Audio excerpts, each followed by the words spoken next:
പരിശുദ്ധ അമ്മയുടെ വിമല ഹൃദയ പ്രതിഷ്ഠ 20-ാം ദിവസം. പരിശുദ്ധ കന്യകാമറിയം നൽകുന്ന സന്ദേശം. എൻ്റെ ഏറ്റവും പ്രിയമുള്ള കുഞ്ഞുങ്ങളെ, എൻ്റെ ഹൃദയം സന്തോഷത്താൽ നിറഞ്ഞു കവിയുന്നു. എൻ്റെ വിജയം വിളംബരം ചെയ്യപ്പെടുന്നു. ഞാൻ നിങ്ങളോട് പറഞ്ഞില്ലേ, എൻ്റെ വിജയം ആദ്യമേ അനുഭവവേദ്യമാകുന്നത് ഹൃദയത്തിലാണെന്ന്. നമ്മുടെ ഹൃദയങ്ങൾ ഒന്നായതുകൊണ്ട് നിങ്ങളുടെ ഹൃദയങ്ങളിൽ ഞാൻ അനുഭവിച്ചു കഴിഞ്ഞു. എന്നിൽ നിങ്ങൾ കൂടുതൽ ചേർന്നിരിക്കുന്നു. നിങ്ങൾ കൂടുതൽ ശക്തി സംഭരിച്ചിരിക്കുന്നു. മുമ്പ് പറഞ്ഞതുപോലെ സമർപ്പണം ഫലപ്രദമാകുന്നത് പരിശുദ്ധാത്മാവ് വഴിയാണ്. സമർപ്പണം നമ്മുടെ ആത്മാവിനെ ദൈവാത്മാവിനോട് ചേർക്കുകയും അതിനുവേണ്ടി രൂപാന്തരപ്പെടുത്തുകയും ചെയ്യുന്നു. തത്ഫലമായി ദൈവത്തിൻ്റെ സമസ്ത സൃഷ്ടികളോടും ആത്മാവിന് തുറവി ഉണ്ടാകുന്നു.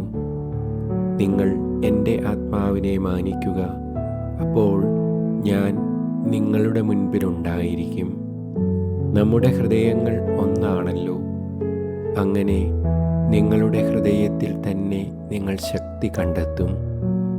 എൻ്റെ കുഞ്ഞുങ്ങളെ, എൻ്റെ ഹൃദയവുമായുള്ള ബന്ധത്തിൽ തുടരുക, അങ്ങനെ മുന്നേറുക. ഞാൻ വാഗ്ദാനം ചെയ്യുന്ന സമ്മാനം കൃപയാണ്. ഞാൻ എല്ലാം തരാം എന്ന് പറഞ്ഞിട്ടില്ലേ? അതെൻ്റെ വാഗ്ദാനമാണ്. എൻ്റെ ആത്മാവിൽ കാണുന്ന പരിശുദ്ധ ത്രിത്വവുമായുള്ള പരിപൂർണ ഐക്യത്തിലേക്കാണ് അത് നിങ്ങളെ നയിക്കുന്നത്. എന്നിൽ നിങ്ങൾ വിശ്വസിക്കുക. എല്ലാ പ്രശ്നപരിഹാരങ്ങളും എൻ്റെ വിമല ഹൃദയത്തിൽ കാണുക. വഴികാട്ടി. സമർപ്പണം എന്നത് നിങ്ങളുടെ ജ്ഞാനസ്നാനത്തിൻ്റെ ഒരു പരിപൂർണമായ പുതുക്കലാകുന്നു. ജ്ഞാനസ്നാനത്തിന് മുൻപ് നാം തിന്മയുടെ അടിമകളായിരുന്നു. സ്നാനത്തിലൂടെ നാം ഈശോയ്ക്ക് അടിമകളായി. ശക്തമായ സമർപ്പണത്തിലൂടെയും നവീകരണത്തിലൂടെയും മാതാവ് വഴിയായി നാം ഈശോയ്ക്ക് നൽകപ്പെടുന്നു. സമർപ്പണമാർക്കെ ലഭിച്ച അതിവിശുദ്ധിയിലാണ് ഈ കൊടുക്കൽ. സമർപ്പണം ദൈവം വിഭാവനം ചെയ്ത മാർഗമാണ്, ദൈവത്തിലേക്കുള്ള മാർഗം.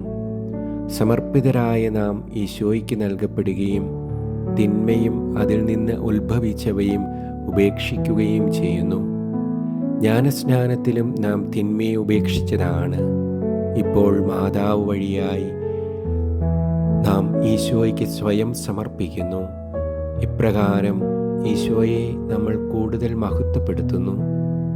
മാതാവ് വഴി ചെയ്യുന്നതെല്ലാം ദൈവത്തെ മഹത്വപ്പെടുത്തലാണ്. നാം മാതാവിൻ്റേതാകുമ്പോൾ പുത്രൻ്റെ സ്വന്തവുമാകുന്നു. പ്രവൃത്തിപദം. മനസ്സിനോടല്ല, ആത്മാവിനോടാണ് ദൈവം സംസാരിക്കാൻ ഇഷ്ടപ്പെടുന്നത്. മനസ്സ് നമ്മുടെ ഇച്ഛയുടെ ഇരിപ്പിടമാണ്. ഹൃദയമാണ് ആത്മാവിനോട് ബന്ധപ്പെട്ടിരിക്കുന്നത്.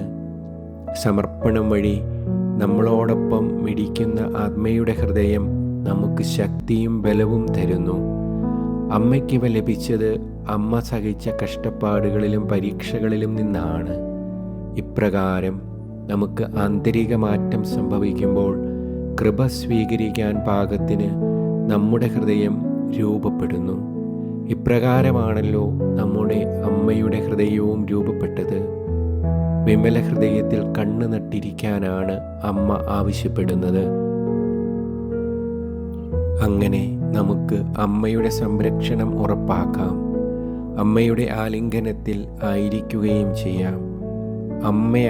അമ്മയല്ലോ നമ്മുടെ സങ്കേതം. പ്രാർത്ഥന. പരിശുദ്ധ കന്യകാമറിയത്തിൻ്റെ വിമല ഹൃദയമേ, എൻ്റെ ഹൃദയത്തിൻ്റെ തീവ്ര ആഗ്രഹം അമ്മയിൽ എനിക്ക് സങ്കേതം ലഭിക്കാനാണ്.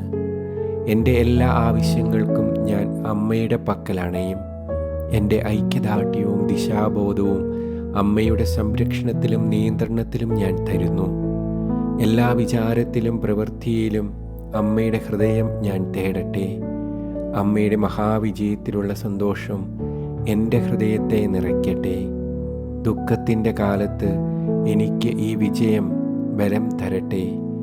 പരിശുദ്ധ ത്രിത്വം നൽകുന്ന സന്തോഷവും ആശ്വാസവും കരുതലും ഞാൻ അനുഭവിക്കട്ടെ. ആമേൻ.